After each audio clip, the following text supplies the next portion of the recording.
All right, so guys, the date today is the 15th, and the topic for your notes is nuclear chemistry.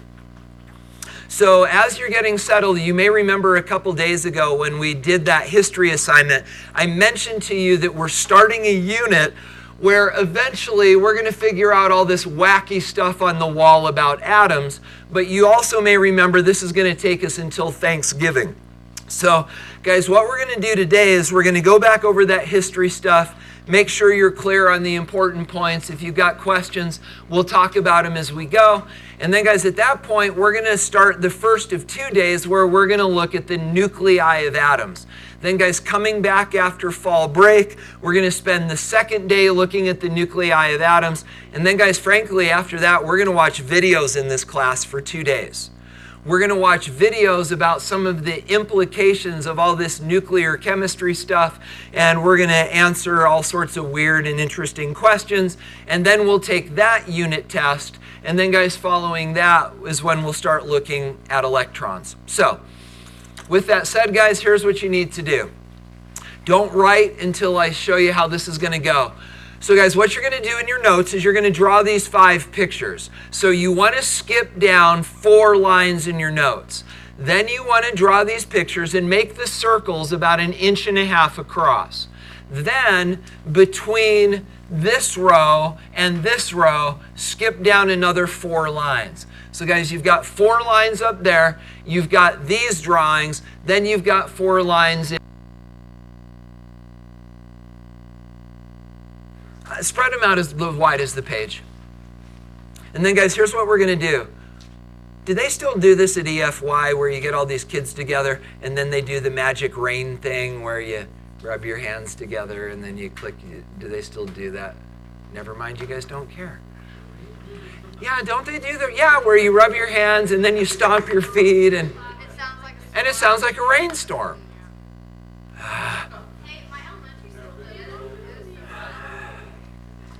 You guys are missing out, because if you do it right, if we all do the dots together at the end, it sounds like a rainstorm.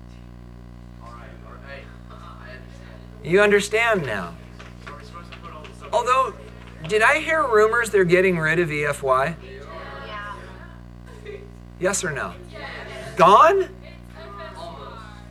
It's the same thing. Utah's changing. It's just Family home evening, not even a thing anymore. EFY, gone. Boy Scouts, gone. Boy Scouts is still there, it's just like... Oh no, it's gone. It's just not in the church. It's just like a way smaller program. It still exists, it just doesn't have funding. Cats and dogs living together. It's a lot. If this keeps it up, you guys understand that Utah in a couple of years might not be weird anymore. It'll always be weird. Yeah, we'll be fine. We'll be good. Hey, so guys, do draw these pictures as representatively as you can. But hopefully as you're drawing these pictures, if your mind is not experiencing deja vu, at least your hand is experiencing deja vu. As you're going, wait, I drew these before. Yeah, you did. It's all the drawings that you should have drawn off to the right-hand side when you did the homework assignment. It's kind of the point. See, does it kind of sound like a rainstorm? I thought we were going to go somewhere with this, so I just drew 5 seconds. You got to fill them in. All right. You guys even make the easy hard. You know that? I'm glad that some of you were offended by that. You should be. He's actually told me that many times. Oh, yeah. Yeah. Me? Oh, yeah. Yeah. No, you know the thing that I say all the time is guys. All right, guys, here we go. And it's gotten so bad that my AP students now keep track of it. It's like Mr. Reed with gang. Who? No, Mr. Reed with all right and gang. Does he say gang? He says gang. Yeah. He says all right like a lot. Interesting. All right, gang. Yeah. Well, sometimes he says it separately. Most of the time it's like, all right, gang, let's go over there. That's funny. All right, like.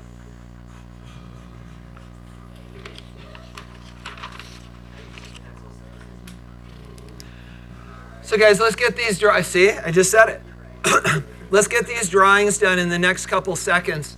And then what we're going to do is we're going to use this as the organizer for all of the information that you need to understand from that homework assignment.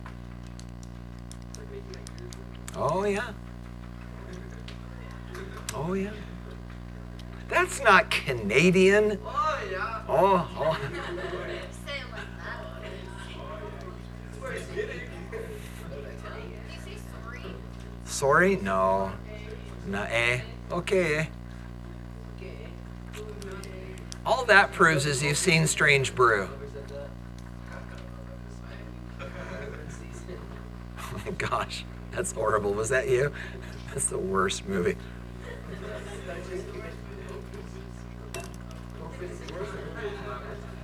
Is what? Yeah. All right, guys, you've got about another 30 seconds to wrap this up. Yeah, just remember, you'll appreciate this. Nate Spencer emailed me. Yes? Last night, Okay. like midnight. Yeah. He's like, dude, I got a botched haircut. Then he sent all these pictures, and I was like, what? He's like, I just need to appreciate your hair over there. This is not what I need to be seeing right now. That's Hair's awesome. like, Super tight. That's funny. All right, so what does Ross say? Gang, Mr. Reed? All right, gang, here we go. That doesn't work. So, guys, regardless of what you got on that history paper, not in terms of score, but regardless of the information that you had on that history paper, because there's some stuff that you need to know. So let me organize this in your brain. Ready? There's 4 things that you need to know for each of those people on that chart. And it goes like this. You need to know who. You need to know the experiment that they did. You need to know the thing they discovered about the atom. And then finally, you need to know the name and the illustration of their idea of what atoms looked like. Now, along the way, there are actually 2 experiments that you need to understand at an even deeper level, and we'll dig into those even deeper because, frankly, they're fascinating. So, guys, this is the way this starts. You don't need to know dates, but I'm going to give you dates. So, guys, this model of the atom over here on the very left is our simplest model of the atom, and it is attributed, write this down with me, it's attributed to a guy named John Dalton. So guys, John Dalton in the early 1800s. So this is like full on by candlelight. Guys, John Dalton in the early 1800s started reacting gases together. And what he found is that as he was reacting these gases together, they would stick together in whole number ratios, and everything that went in came out, which we later called the law of conservation of mass. And so along the way, he was finding out some very fundamental things about the nature of atoms. Like they're permanent, they don't go away, and they stick together to make compounds, and that everything that goes in comes out, the law of conservation of mass. But guys, when they went to John Dalton and said, hey, yo, John Dalton, what does an atom look like? John Dalton was a Brit. And so when they said, John Dalton, what are atoms like? He said, well, they're like pool balls. Imagine pool balls, cue ball, 8 ball, imagine pool balls. Atoms are like pool balls. They're small and they're dense and they're permanent, but over in England, they don't play pool, they play billiards. And so we call this the billiard ball model of the atom because that was his frame of reference for something small and dense and permanent. You guys good on John Dalton? You good? Okay. Then, guys, the 1800s went on, and there wasn't a lot of really interesting stuff that happened in terms of our understanding of atoms. It wasn't until J.J. Thompson at about the turn of the century that J.J. Thompson did some interesting stuff. So, prior to J.J. Thompson, voltage, volta, guys, Nicholas Volta invented what? The battery. So guys, Nicholas Volta actually invented the battery. And by building batteries, he started to suspect that the things that made up electrical current might be smaller pieces of atoms.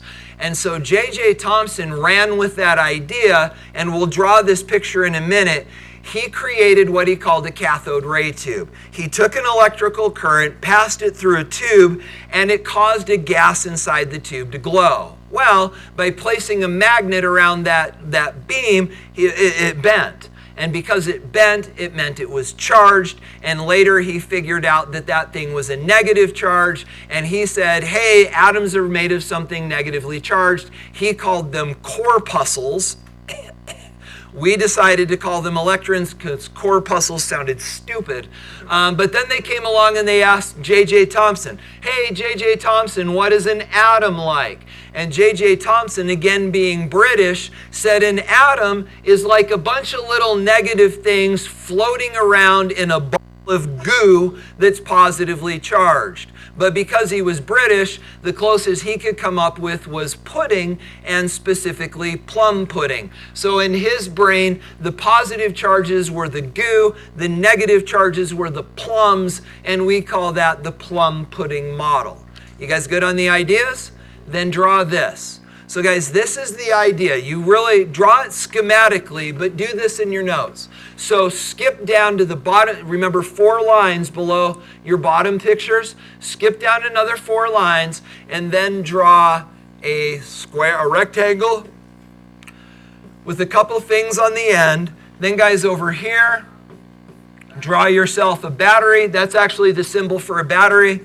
Then draw a wire that goes up here, and then draw a wire that goes up there, and you just drew yourself a cathode ray tube. Was it glass or what? Yeah.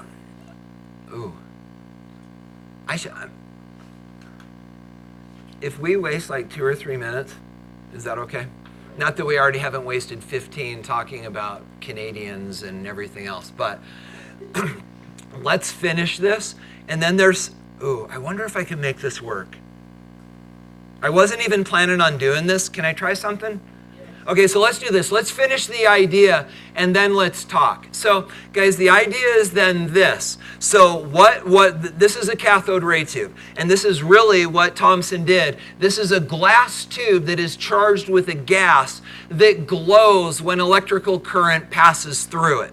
You guys understand, well, this is actually really all a fluorescent light bulb is, something that glows when current passes through it. But the idea is that this current traveled through this thing like a beam. And guys, that beam would actually travel perfectly horizontally from one side to the other. It would just stream from one side to the other. But then what he did is he placed a magnet around this thing with a north and a south pole, and the magnet caused the beam to bend away. And because it bent away in that magnetic field, he realized that whatever that beam is made of, it's got to have a charge, in this case a negative charge, based on the direction that it bent. And so he said this beam is made of things that atoms are made of, and they are charged, and he called those things corpuscles, which we now call electrons. Do you get the idea? So guys, what if the beam had bent the other way? Then they would have been positive, right? But because of the direction they bent, it showed that they were negative. What if they hadn't bent at all? No charge. But because of the direction they bent, he showed that they were negatively charged. So guys, do you understand, Thompson, you good? Can we try something weird? Is that okay? All right. I'll be right back. If you hear loud noises and screaming, it's because I fell.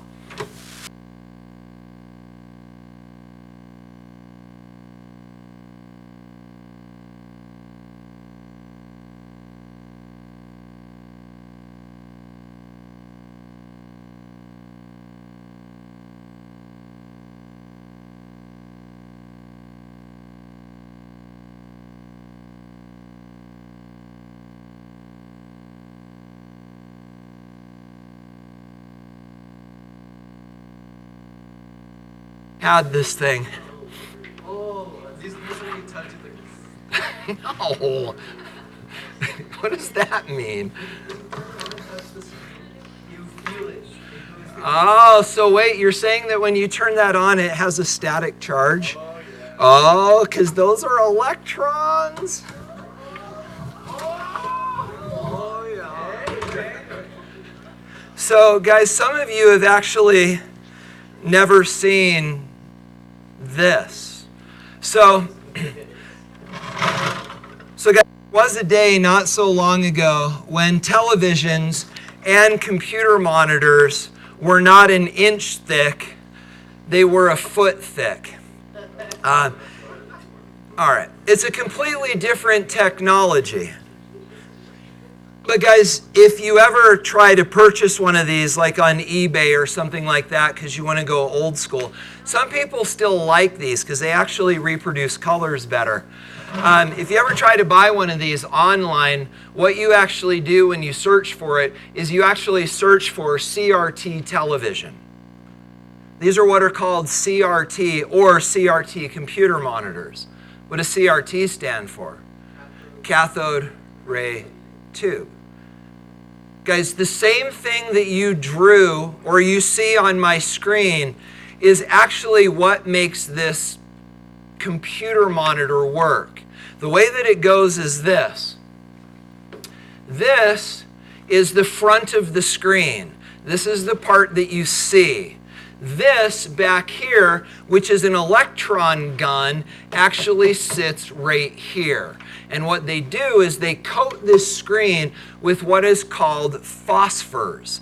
And these phosphors glow when electrons hit them. Some of them glow blue, some green, some red. And depending on the phosphors that you excite, you can create colors and pictures. The way that this works is this electron gun back here actually scans across the screen hundreds of times a second. And as it does, it actually refreshes the picture and it creates the illusion of motion, just like those old flip books that you could flip through and it made the cartoon characters move. That's all we're doing here as we create these images, is we're just drawing new images so quickly that your eye can't see the change and it looks like movement. But guys, you understand that's how TVs still work, right? That if you've ever bought a new television and it says like a 120 hertz TV, that means it's just redrawing the picture 120 times a second. But here's the thing that's interesting. When we turn this thing on, and this has been so long, I don't know what it's going to do.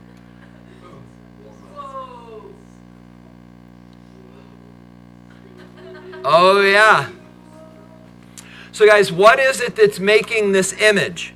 And the answer is there's a gun in the back here, an electron gun that is scanning across and it's directing the electrons, just like a cathode ray tube. It's shooting the electrons at the front of the screen. Now, instead of this glowing in the middle of the tube, it's glowing in the front of the tube. But remember what Thompson did. He made the beam bend. And how did he do it?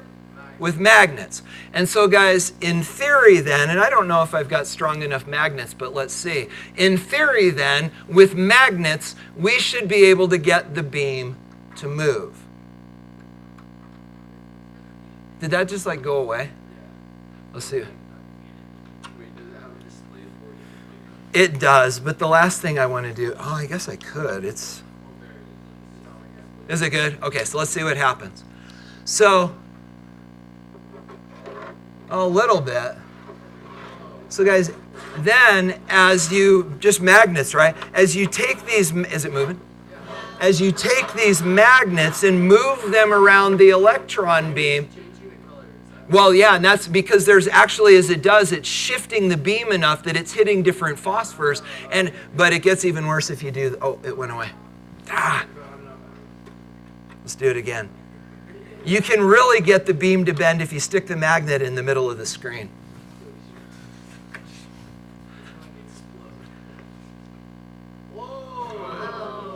And you can see that you can get that beam to bend and move because the same thing is going on here that happened inside of the cathode. And as we move this electron beam, it shifts the electrons on this, on the screen. Put it back. Now guys, don't do this at home, but would this work with your flat panel TVs? No, because it's a completely different technology. In a flat panel screen, in this, there is not an electron gun in back. There are actually individual phosphors that you call pixels, and those pixels are excited directly by an electrical current. Instead of an electron gun, it's an electron current, but you get the same idea. So it's not like when you bump into it, touch it, it goes Touch what? On here? No.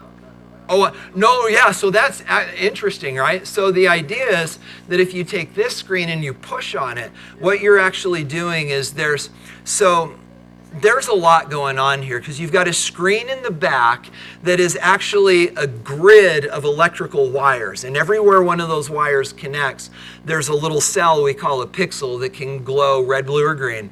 But then that light passes through a light filter.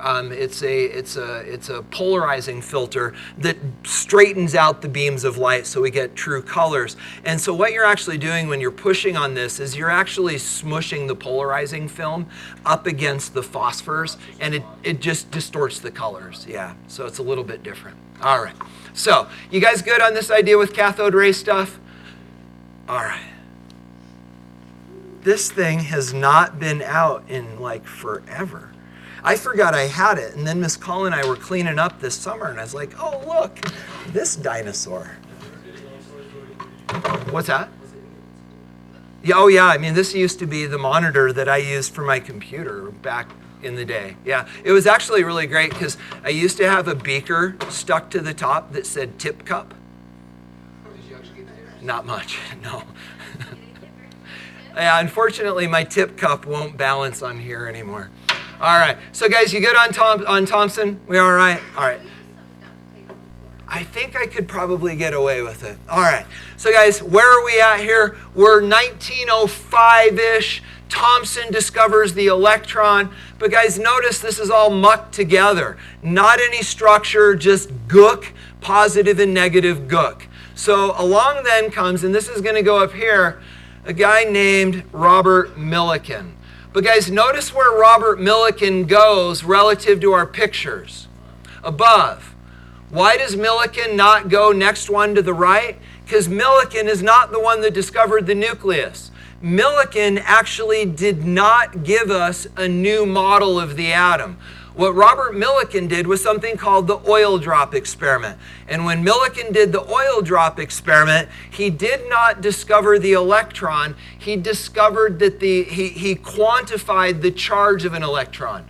Thompson knew it was negative. Millikan measured how negative. It was a fascinating, you can actually still go see his oil drop experiment. It's still set up at the University of Chicago. He won a Nobel Prize for it.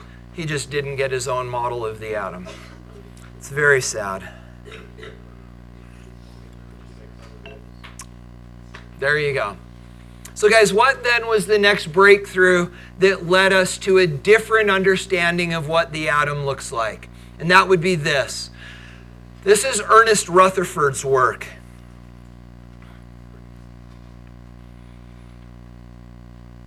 And guys, this is an experiment that you need to know very, very well. This is the last one we're going to draw. This is what's called the gold foil experiment. From the gold foil experiment, Rutherford figured out that plum pudding ain't the deal. That the positive charges are not spread out through the atom like pudding. They're all clumped together into this ridiculously small, remember marble in a football stadium? This ridiculously small thing that we call the nucleus. And so we call his model of the atom the nuclear model of an atom. So guys, this experiment you need to know. So I'm going to show it to you two different ways. The second one we're going to draw together. You guys ready to go? All right, so guys, this is what the gold foil experiment looked like. It wasn't big at all. It would fit on a tabletop. It was not big at all. And what he did is he took a piece of pure gold and he hammered it flat and thin until it looked like aluminum foil. And then what he did is he took a chunk not plutonium, uranium. He took a chunk of uranium and he stuck it in a lead box. And then he poked a hole in the side of the box. and this thing started shooting radioactive particles at the gold foil. Then what he did is he surrounded the piece of gold with a piece of photographic film that would sparkle every time an alpha particle hit the screen. And so he watched these particles, which are called alpha particles, he watched these particles interact with the screen. And what he found is that most of the particles went straight through the screen. Some of them, however, bent, and then some of them actually hit and bounced back. So guys, the idea is this. Whoa, not that. So the idea is that most of these alpha particles went straight through. And guys, you should know these alpha particles are positive. So most of them went straight through, some of them bounced off, and some of them bent. And guys, from those observations, he was able to figure out some really interesting things about the atom. So guys, do this. What does it prove? What does it prove that most of the particles went straight through? So you've got these mostly empty space. So if most of these alpha particles are going straight through the foil, then we know that there's not much there, that atoms are mostly empty space. So this was the result that showed that he believed that atoms were mostly empty space. Now guys, what about this? What about the particles that hit and bounce back? What could possibly cause a particle to hit and then bounce back? It had to hit something, and he called it the nucleus later, but it had to hit something, right? But guys, what has to be true of that something that it hit if it hits and bounces back? This thing's got to be really dense, because if it wasn't, it would hit and just blast it through. So if it hits and bounces off, we know that that thing is dense. But now, guys, this is the tricky one. Think about this. What does it tell us if some of these bend? That's a good guess, but it's not the electrons. Yeah. Have you guys ever tried to do this? Try to put the two north poles of a magnet together? It's actually impossible. There's actually a rule in physics that says it can't be done, and even if you get close and let go, one will flip over and they'll stick. So guys, if you've ever tried to put the north poles of magnets together, you know that it can't be done, and they just sort of dance around each other. Well guys, imagine that instead of a magnet, this is the nucleus of an atom. And if this alpha particle comes like this, and if it lines up perfectly, it's going to bounce off. If it misses completely, it's going to go straight through. But what if it's close? What if it's like this? What's going to happen? It's going to repel.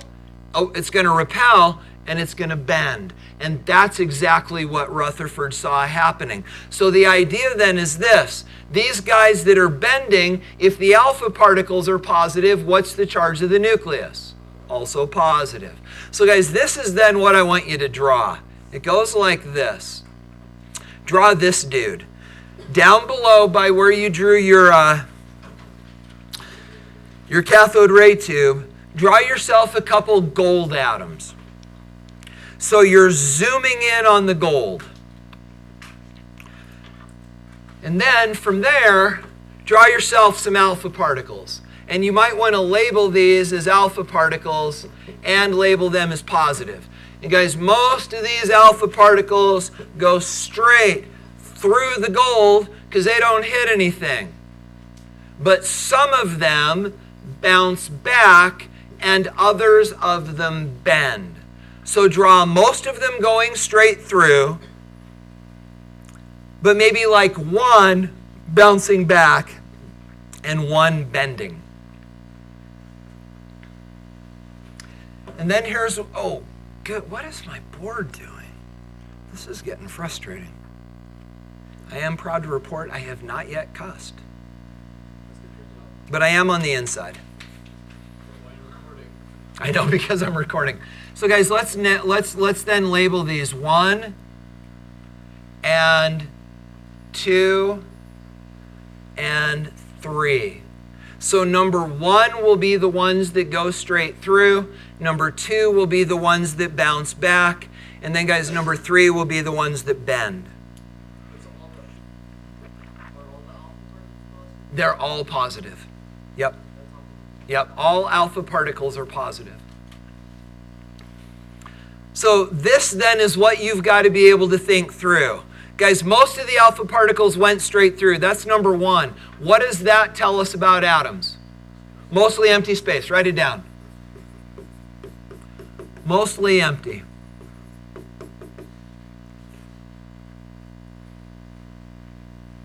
Then, number two, some of these hit and bounced. What does that tell us about atoms? Dense nucleus. You hit something that's dense. And then, guys, what about number three? Some of them bent. What does that tell us about the nucleus? Positively charged. That's pretty good science.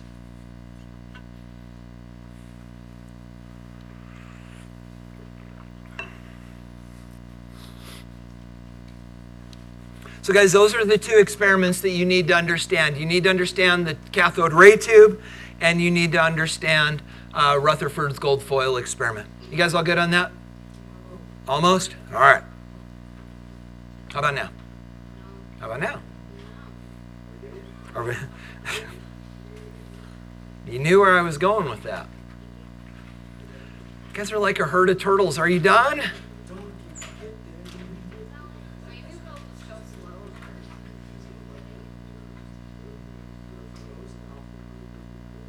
How about now? She knows the image in her brain is good. That's right. Cameron's struggling too.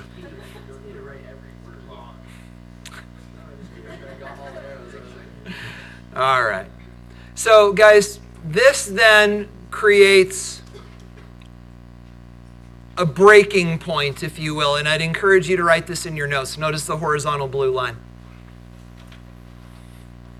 So up until this point in this historical progression, we've got not much, we've got stuff inside, we've got stuff organized inside, specifically the nucleus.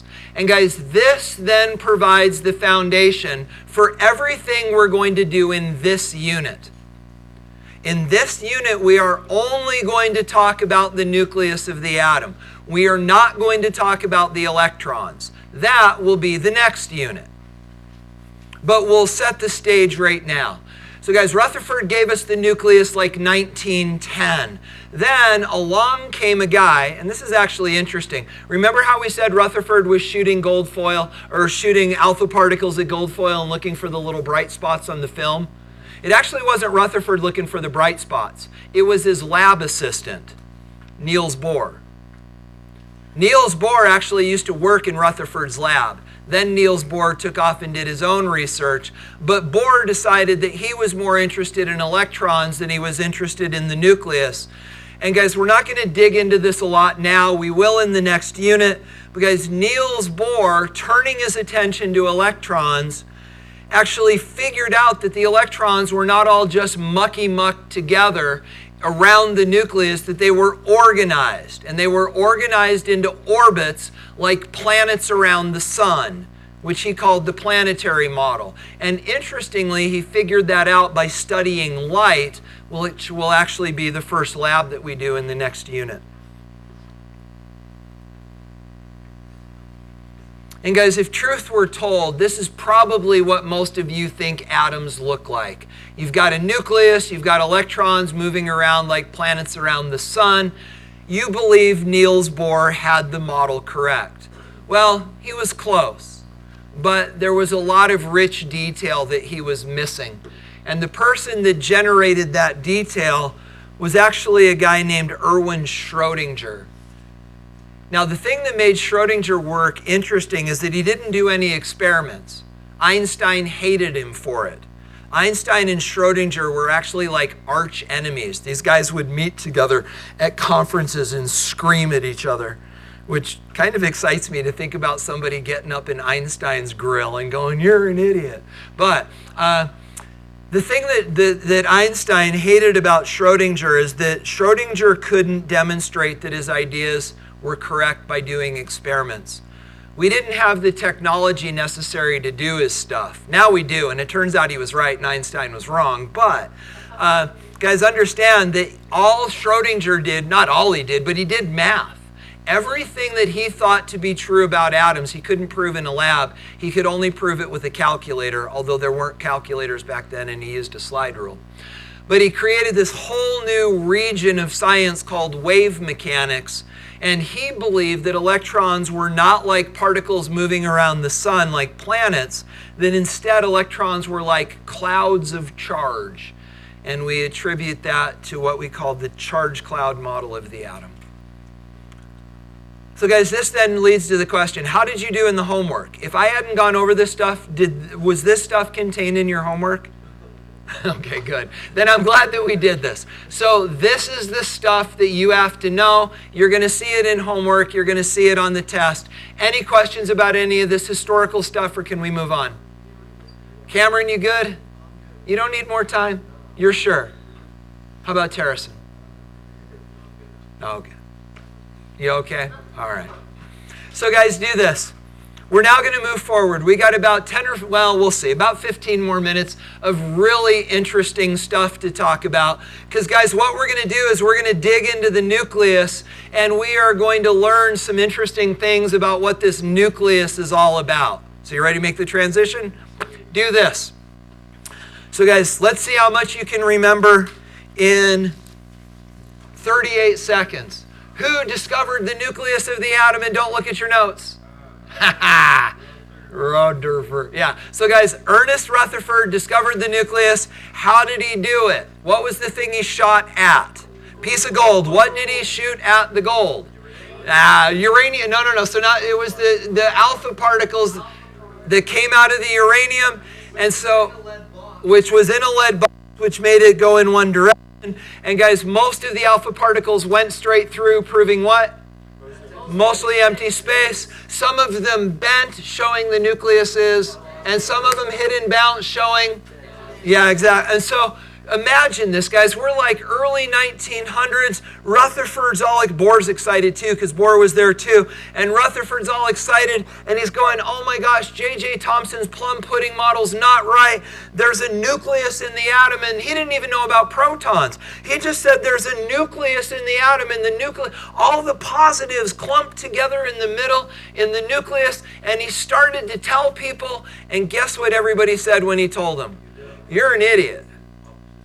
And that's the problem. And guys, disappointingly, because you guys have drank the Kool-Aid from the time you were 10, guys, I'll bet none of you ever pushed your science teachers to explain this. Because guys, we've got a problem. What is inside the nucleus? Protons. And protons are all positive, and positive-like charges don't attract. What do?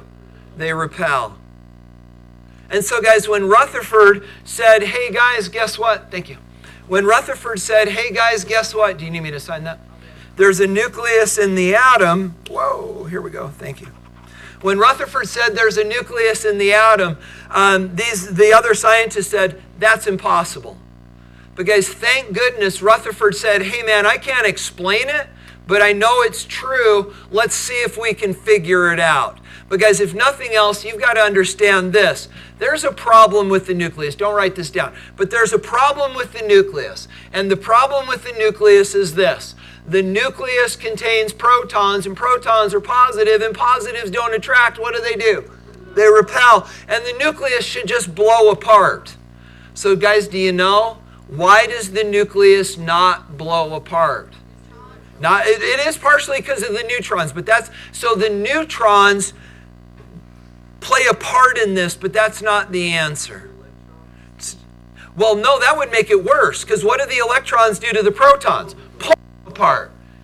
Guys, this is brand new science for you. So you understand gravity, right? Gravity pulls things down. And you understand magnetic forces. Magnetic forces attract things together. Well, guys, guess what? There's another force in the universe.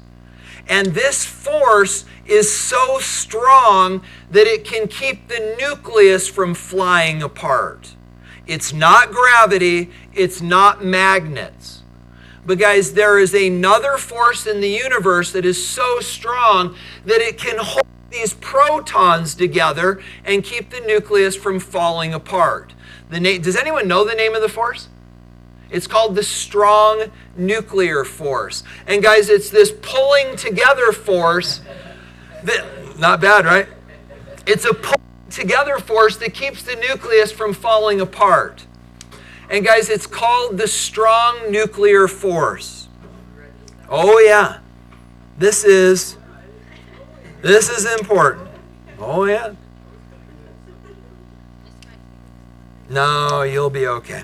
So guys, this force is called the strong nuclear force.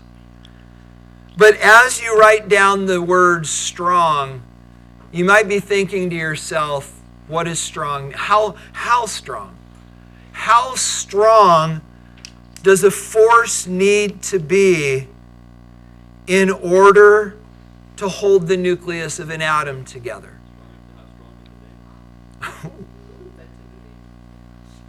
I actually don't know.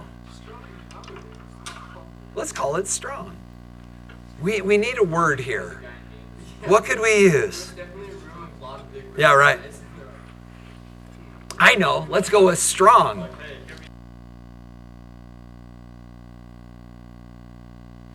There actually is, interestingly. So there are actually only four. This is weird. There's only four forces in the universe. There's gravity, there's magnetism, and then there's the strong and weak nuclear force. So there is a weak nuclear force, and the weak nuclear force actually holds the particles together that make up the particles in the nucleus. So protons are made of smaller things, and neutrons are made of smaller things called quarks. And those protons and neutrons are held together by what's called the weak force, or the weak nuclear force. Yeah. So guys, the question is this. How strong is the strong nuclear force? Well, guys, check this out. Paperclip, right? How much does a paperclip weigh? About a gram. So guys, if this is a paperclip, this is about a gram. Now, if that's a gram, this is about half, and that's about 2/3, or about 3/4. So, guys, this is about 7/10 of a gram. And if you could take the atoms in 7/10 of a gram, not of steel, but of uranium. Have I showed you this before? Yeah, this is uranium. It's not purified, but the yellow stuff is uranium. Guys, if we could take 7/10 of a gram of uranium, and if we could break the strong nuclear force in 7/10 of a gram of uranium, it would give off enough energy to level a city the size of Salt Lake. Now, guys, how do we know that? Because we did that. Guys, literally, we did that not to Salt Lake. We did that to Hiroshima and Nagasaki. Nagasaki was not uranium, it was plutonium.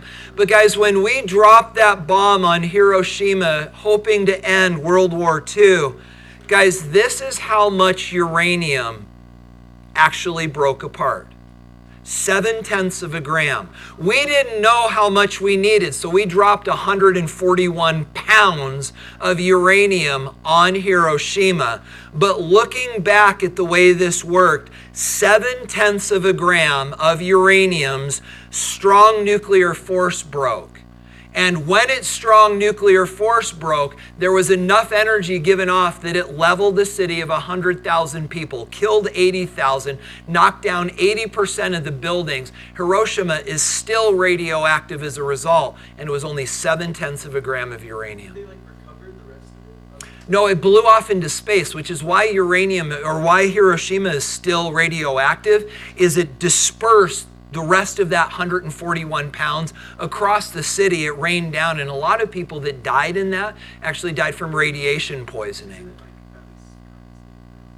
We're gonna, I mean, people live there, but it's still messy. Yeah. So guys, the question is this. How does and guys, this is important. How does breaking the strong nuclear force release so much energy? And the answer is this. When you break the strong nuclear force, guys, something magic happens. When you break the strong nuclear force, what happens is matter turns into energy. That's it. Guys, write this down with me. Einstein created an equation that describes that. When you break the strong nuclear force, matter turns into energy. But it's a lot of energy. Because this number right here, guys, the C in that equation is actually the speed of light squared.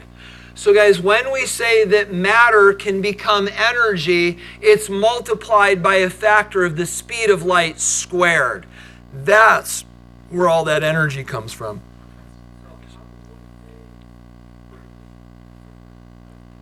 It depends. So it depends on the bomb. The bomb that we dropped on Hiroshima is what they call a gun-type bomb. They actually took two literally balls. Well, one was like a kind of. One of them looked like this, and one of them looked like this. And they fired them at each other. Literally, there was a barrel inside this gun with a bunch of explosives, and it shot the plug at the other side. And when they hit hard enough that the chemistry took place, and I'll show you in a minute. With the plutonium bomb, it was crazy. What they actually did is they took a sphere, not a circle, but a sphere. They stuck the plutonium in the middle, and then they took a bunch of dynamite in tubes and pointed them all at the plutonium and fired them all at exactly the same second, and they all shot in with so much force that it crushed the plutonium and caused the strong nuclear force to fail. So it depends on which element they're trying to get to go. So, but with that said, it leads into where we need to go next. Guys, just a second. How does this process work? How is it that at the micro level, we can break the strong nuclear force? And guys, this leads us into the next thing we're going to talk about, which is actually, we're going to go down here. Guys, this is what is called, don't worry about this, this is what is called nuclear fission. Get this in your notes.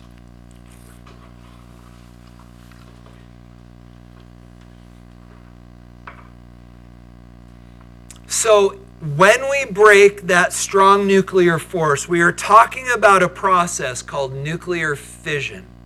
And guys, in nuclear fission, what we're doing is we're taking big nuclei and we are breaking them apart into smaller nuclei. The strong nuclear force fails, the nuclei break apart, and we get two approximately equal parts, but we also get energy out of this.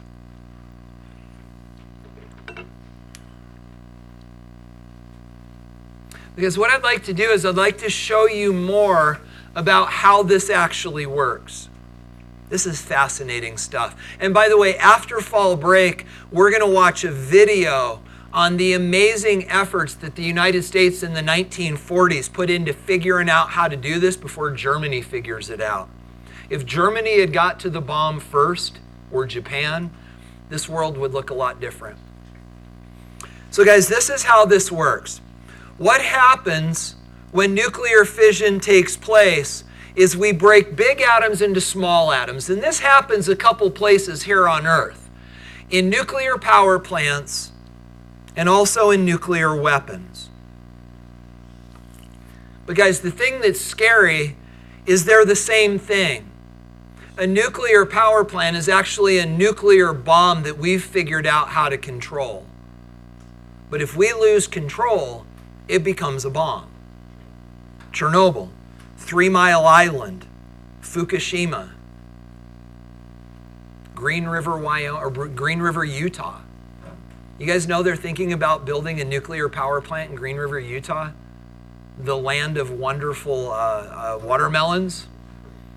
Guys, they are actually, they've done the environmental impact studies. They are looking at building a nuclear power plant in Green River, Utah. Is it a good idea? You're going to be voting on it perhaps in a couple of years. We're going to talk more after fall break. So guys, how does this work? How do we get energy out of this process? Well, guys, I'm going to show this to you several different ways. Guys, this is what this process looks like. Let me introduce you to the players. So you'll notice on the far left-hand side, don't try to draw this. Guys, you'll notice on the far left-hand side, we've got this guy, which is a neutron. Here's how this works. When neutrons run into uranium atoms, these neutrons act like a wedge and they cause the uranium atom to split. Fission. When it splits, we get two smaller nuclei, and then some of the mass in that nuclei gets converted to energy. But guys, look at what else comes out.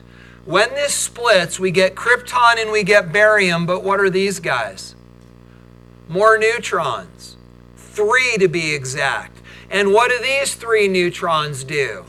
They go hit other uranium atoms, and they break, and they break, and they break. And guys, as that happens, we end up with something that looks like this. Nuclear fission is the splitting of a heavy element's nucleus to form 2 new elements with smaller nuclei.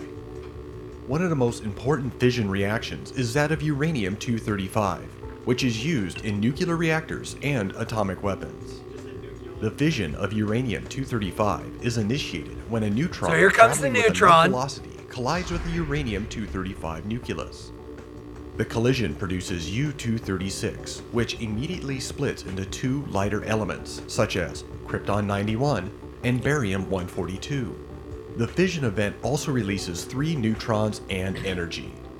The 3 neutrons are capable of initiating more fission events if they encounter a uranium-235 nucleus. If a sufficient or critical mass of uranium-235 is present, the reaction becomes self-sustaining, resulting in the release of a massive amounts of energy in the form of heat, light, and ionizing radiation, an atomic explosion. And guys, at that point, it's goodbye Hiroshima. Literally, that's what happened over Hiroshima, yeah.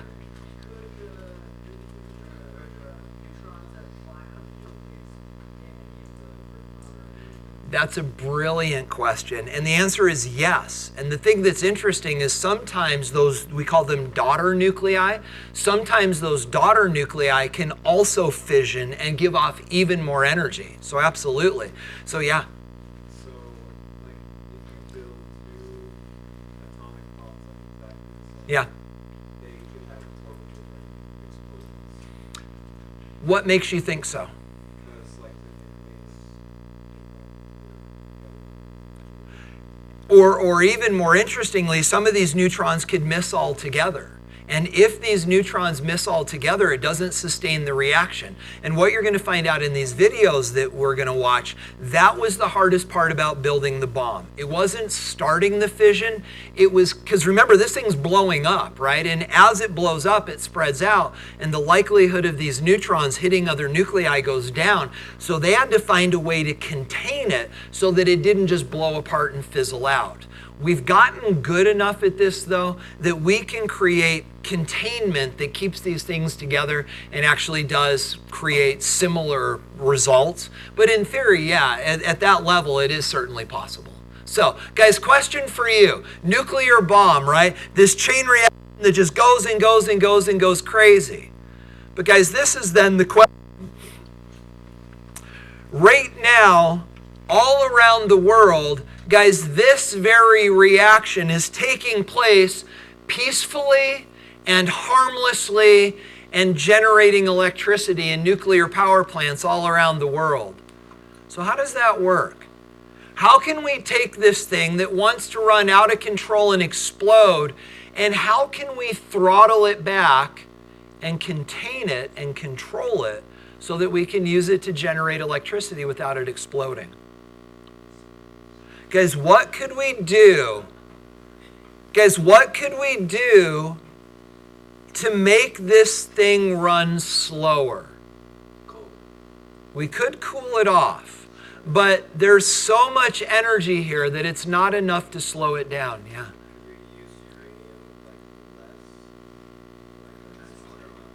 I love where your head's going with that. And we actually can. Sometimes we'll use other isotopes of uranium that don't fission in order to slow the process down, but it doesn't do it enough. Guys, what is it that causes this process to run out of control? Not neutrons. Guys, it's the neutrons that make this go wacky. Now imagine if we could reach in here and start pulling a couple neutrons out of the reaction. Wouldn't that slow the reaction down? And guys, that is exactly what we do. Let me show you how this works. So guys, it goes like this. I'm going to jump out of the presentation and grab this. So here's how this goes. I'm going to show this to you 3 ways. So guys, what we have right here in the middle is we have a uranium-235 nucleus. Now, in order to get this to fission, what do I have to do? Hit it with what? A neutron. And when I hit it with 1 neutron, how many neutrons does it give away? 3. So guys, this is my neutron gun. Hit this thing with a neutron, it blows apart, and there go the 3 neutrons.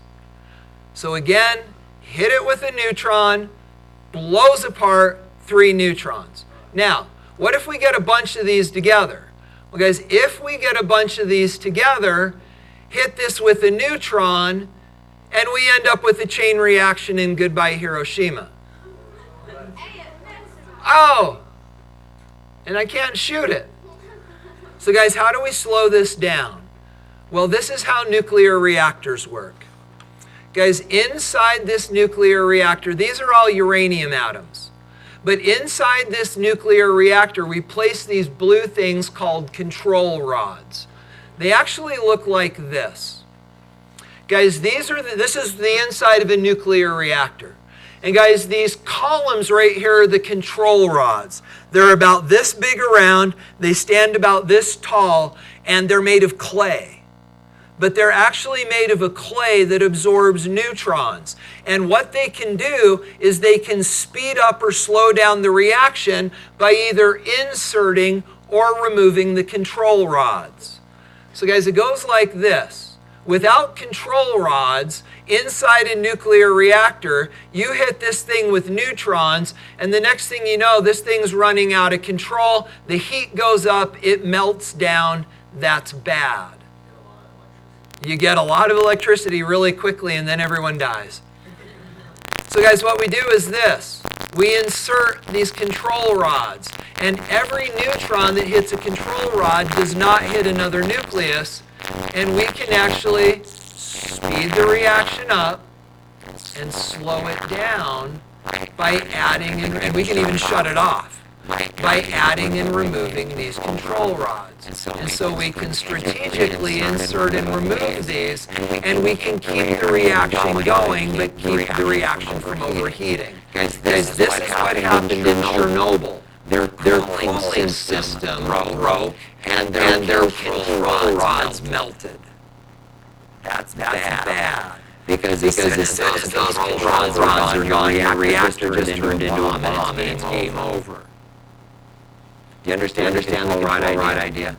All right. So guys, questions about fission. Y'all. Oh yeah, and the thing that's interesting is they are always adding new uranium, and they're always removing the products, the krypton and barium and things like that. But understand, there comes a point where there's not enough uranium to sustain the reaction, but there's still enough uranium. This stuff is crazy dangerous. So then the question becomes, what do we do? The answer currently is put it in a swimming pool there at the nuclear reactor and pray that somebody figures out what to do with it. About 10 years ago, we were going to bury it in a mountain outside of Las Vegas. We decided that was a bad idea. But guys, right now, we don't know what to do with the nuclear waste. And we're gonna, what's that? Only for a very short period of time. Yes, no, you would melt. All right. So guys, what are we doing on fission? Very quickly, but yes. Okay, guys, the last one we need to talk about is fusion. Fusion should be familiar to you because we had a conversation previously about stars making lighter elements into heavier elements. Guys, that process is called fusion. So fusion is a reaction in which small nuclei fuse together into heavier nuclei. Now guys, this happens all the time in our sun and other stars.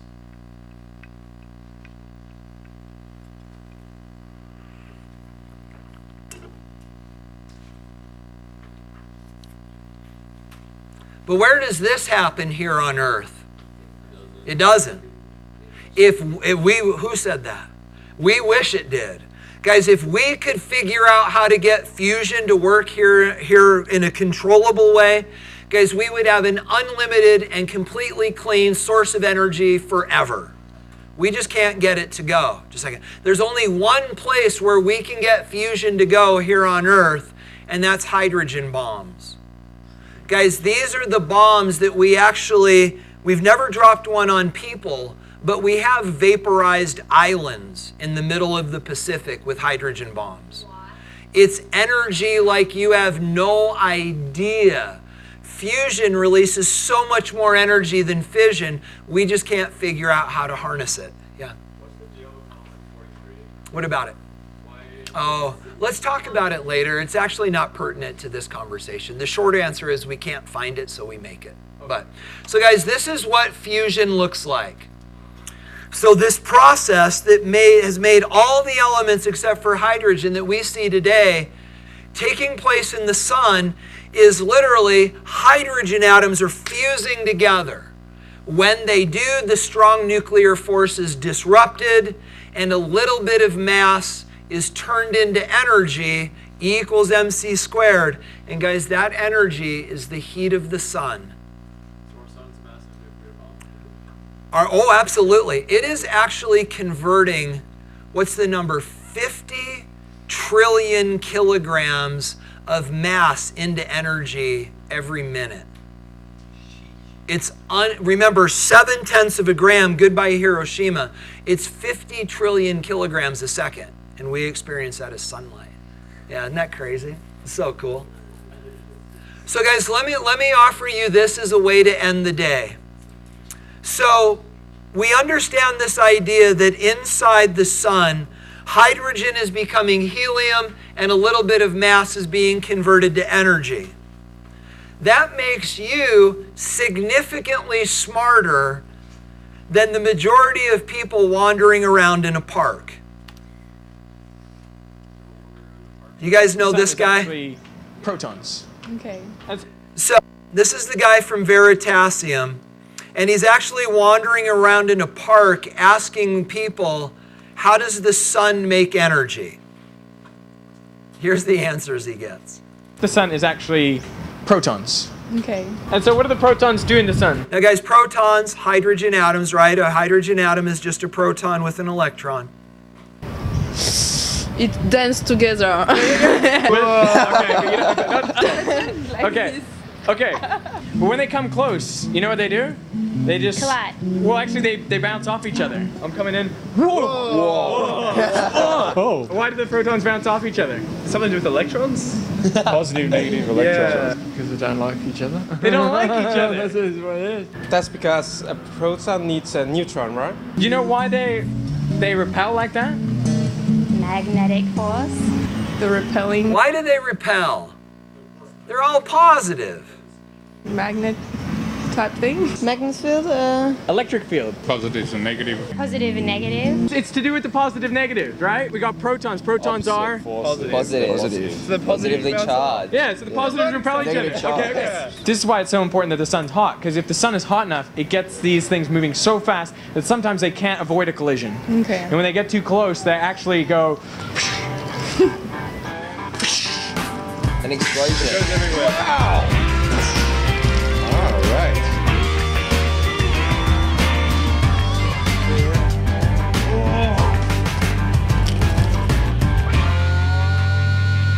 Smash the protons?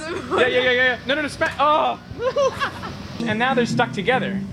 And you saw what happened when they smashed together. What happened? What do we call the sticking together? Fusion. And what do they make? And what's in his hand? Not hydrogen, helium. They leaked. Is that energy? Yeah. Sick. Well, the water poured out, but I guess energy would have poured out. Yeah. The energy came out. The energy came out. What was the energy before it was energy? Kinetic energy? Stored energy. So what's happening there? It's releasing some mass by colliding. And that mass is... It's converted into energy. It was the mass of the protons. Do you notice the kids that are in ties and look like they're students are the dumbest people in the group? Yeah. When the protons smashed together, they got lighter. Yeah. And they lost that mass, and the mass was converted to energy. You know a famous equation about that? A equals mc squared. MC squared. Yeah. There you have it. So guys, fission and fusion, atomic history, you have your homework assignment with you. We will grade that on Wednesday after fall break. Guys, take a break. No, because Tuesday's an A day. No, Monday we don't have school. Right, so no school Monday. Tuesday's an A day. I see you Wednesday, right? No. Wednesday's an A day. This Wednesday, and then we don't have school. Oh, we have A day tomorrow. I'll see you Tuesday. Never mind. So guys, we'll grade this on Tuesday. Yeah. Could you possibly leave the board on Do what? Could you possibly leave the board on his? Or you know what you could do is just print it. These are all online, but I'm happy to bring it back up for you too. So that, hey buddy. Can we request for the test correction? No, you need this. And can I get one as well? Yep, right there. Thank you. Awesome. No, You bring those with you. Yep.